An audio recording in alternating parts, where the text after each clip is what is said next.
Hey guys, what's up? Manoy here and welcome to my channel. We are here at my shop and we have a 2019 BMW R1200GS Adventure that needs some work. This bike is owned by my father and we are preparing it for a 1,000-kilometer trip. Everything is in good shape, no issues or whatsoever, it's just that it needs brand new brake pads. So in this episode, I'll be showing you how to change the brake pads on this bike yourself. If you have a 2013 BMW GS 1200 or even the newer 1250 models, then this one is for you. Okay, so we'll be replacing both the front brake pads and the rear as well because the ones on this bike are running thin already. We'll be replacing those with these brand new pads by E-Lig. We have used these before and they work great considering they're the most affordable that we could get here where I'm from. Let's start with the front brakes because there are two of these and they require a bit more work. Let's start by removing this aftermarket cap right here to expose the pads and what's keeping them together. As you can see, there is a wire clip which is the easiest part to remove, just like so.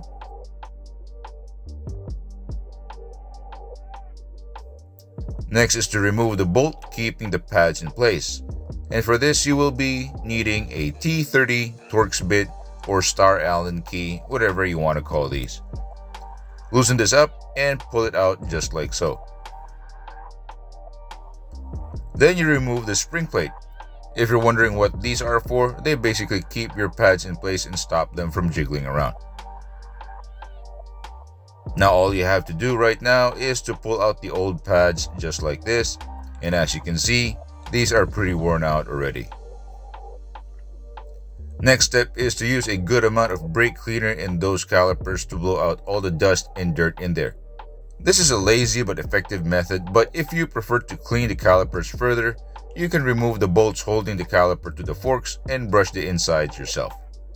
Next is to compress the pistons of the caliper. Take note, there are 4 pistons in each caliper, 2 on each side, and we need to slide these back in to make room for the newer, thicker pads to get in. Now what I will do is I'll be sliding in one side of the old pads in, and I will use a washer, an old bolt, and a nut that I have lying around to make a mechanical press. Here's a view of how it looks like. Tighten the nut and the bolt, therefore squeezing the pad until the pistons are pressed back into the caliper body. Do the same for the other side. Alright, so we have more than enough space actually to slide in the new pads. Put back the spring plate, then the Torx bolt, and finally the wire clip. Once you're done with both front calipers, squeeze the front brake lever until the pressure comes back. Oh yeah, like this video if you found this helpful.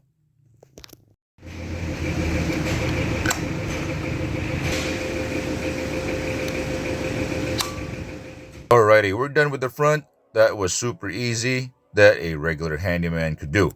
Now it's time to do the rear caliper. Now since the rear brake caliper is an axial mount unit, what I would like to do is, press on the caliper first to put the pistons back in. This allows me to loosen up the pads, biting on the disc and giving me enough room to slide the new pads in. After that, you remove this wire clip which is inserted at the end of this rod, and another one inserted right here. Then you push the rod out like so and your old pad should fall off just like that. Now pull the pads out and the spring plate and that's it. Take note these backing plates as you will be using these again on your new pads. Now to put everything back is basically doing everything in reverse.